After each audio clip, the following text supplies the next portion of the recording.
Mething was happening at night in Marcus Webb's mansion. Something nobody talked about during the day. Marcus woke up again at 3 o'clock in the morning. He heard footsteps in the hallway.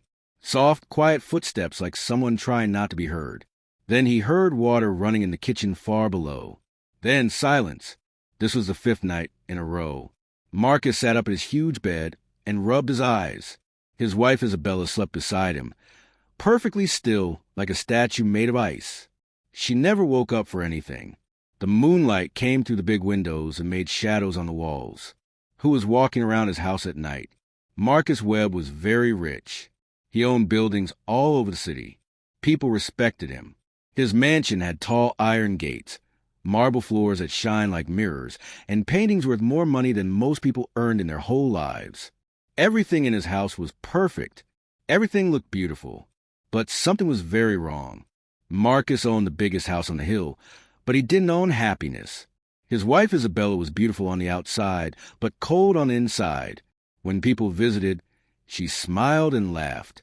But when they left, her smile disappeared like turning off a light. Isabella had stopped loving Marcus years ago. Maybe she never really loved him at all. She loved his money. She loved his big house. She loved when people looked at her fancy dresses and expensive jewelry. But she didn't love him. They hadn't talked like real people in months. Every morning, Isabella walked past Marcus without saying good morning. Every night, she went to bed without saying good night. The only time she spoke to him was to complain about something. The gardener cut the roses wrong. The chef made the soup too salty. That new maid is useless. The new maid, Rosa. Rosa had started working for them 3 months ago. She was young, maybe 25 years old, with kind brown eyes and black hair.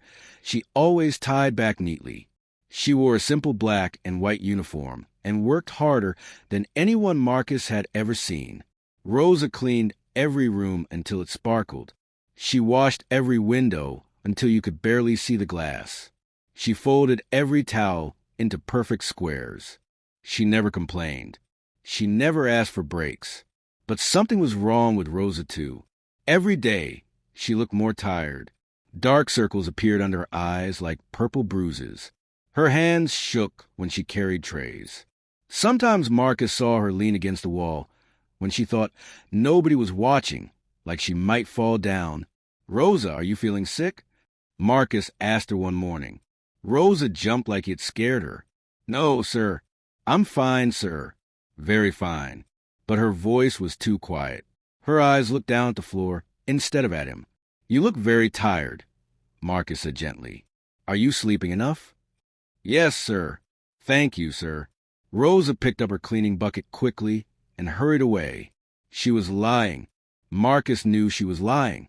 Maria, the old cook who had worked for Marcus for 10 years, noticed too. "That poor girl," Maria whispered to Marcus one afternoon in the kitchen. "She's getting thinner every week. And so tired. Yesterday, I found her sitting on the back steps crying."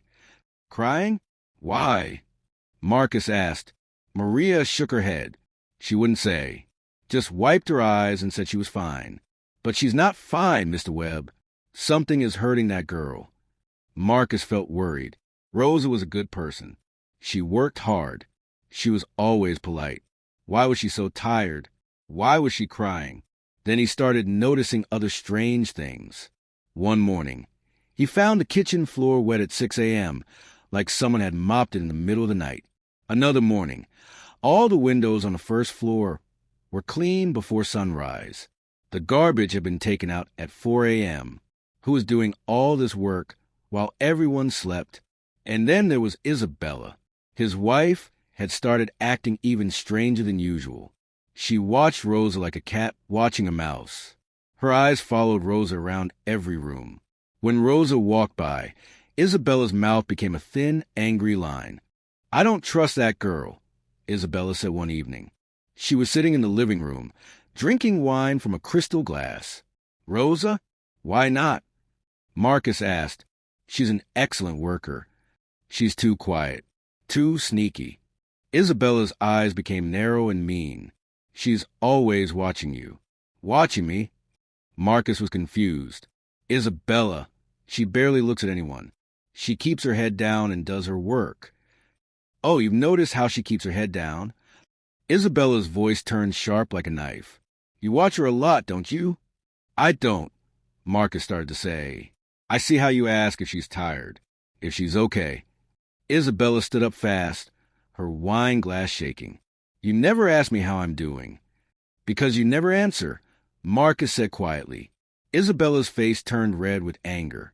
She threw her wine glass at the wall. It shattered into 1,000 pieces. Red wine ran down the white wall like blood. Clean that up, she screamed toward the kitchen. Rosa, get in here and clean this mess. Rosa came running with towels and a bucket. Her hands were shaking. She got down on her knees and started picking up the broken glass, being very careful not to cut herself. Isabella stood over her, watching. Faster, she said coldly. Marcus left the room. He felt sick in his stomach. That night, he heard Isabella's voice from upstairs. She was yelling at someone. Then he heard a loud crash, like something heavy falling. Marcus ran to the stairs, but by the time he got to the bedroom, everything was quiet. Isabella was standing by the window, looking calm. Rosa was picking up pieces of a broken lamp. What happened? Marcus asked. Rosa dropped the lamp, Isabella said smoothly. Clumsy girl. I'm so sorry, sir, Rosa whispered. She wouldn't look up at him. It was an accident. But Marcus saw Rosa's wrist. It was red and had marks on it, like someone had grabbed her very hard. Rosa, your wrist, Marcus started to say. I'm fine, sir, Rosa said quickly. She pulled her sleeve down to cover the marks. Please, I need to finish cleaning. She rushed out of the room before Marcus could say anything else. That night, Marcus couldn't sleep at all. He lay in bed thinking about Rosa's scared face, her shaking hands, the marks on her wrist, and Isabella standing there so calm, like nothing had happened. At 2 a.m., Marcus heard those footsteps again. Quiet, careful. Someone trying not to wake anyone up. He got out of bed very quietly and opened the bedroom door just a crack. He peeked out into the dark hallway. There was Rosa, carrying her cleaning bucket, walking like a ghost toward the stairs. Even in the darkness, Marcus could see how tired she looked.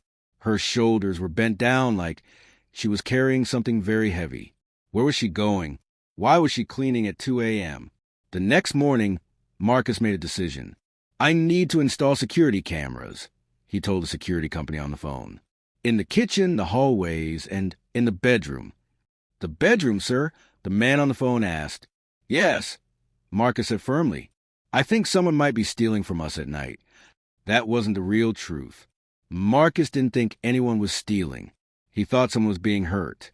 And he needed to see what was really happening in his perfect house when nobody was watching. The cameras were tiny, almost invisible. They were installed the next day while Isabella was out shopping. Marcus didn't tell her.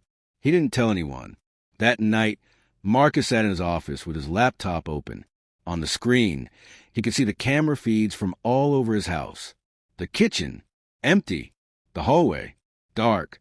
The bedroom. Isabella was already asleep. Marcus waited. His heart was beating fast. At 1:30 a.m., a light turned on in the kitchen camera. There was Rosa, starting to mop the floor. Her movements were slow, like every step hurt. At 2:15 a.m., she was in the hallway, dusting the paintings on the walls.